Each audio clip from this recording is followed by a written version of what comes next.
Ой, рецепт түсіргенде осылай да болып тұрады. Үйде алмалар қалып қойған екен. Не пісірсем екен деп парақшамды қарасам, ең оңай шарлотка пирогының рецебі жоқ екен.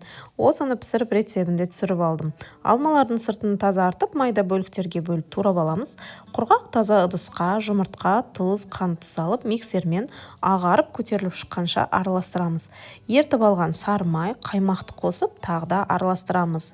2 шай қасық қопсытқыш, 1 шай қасық ванильді қантты електен өткізіп саламыз, венчикпен жақсылап араластырып аламыз.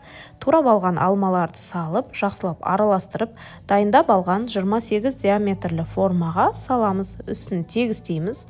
Ұзынша етіп турап алған алмаларды үстіне жайғастырып аламыз. Қалауларыңызша мейіз сеусеңіздер, пирогтарыңыз өте әдемі шығады. 180 градуста қызып тұрған пеште 40-45 минут уақытта пісіріп аламыз. Піскенін таяқшаның көмегімен тексеріп аламыз. Үстіне қант ұнтағын себеміз. Өте дәмді, өте жұмсақ пирог болып шығады. Міндетті түрде жасап көріңіздер.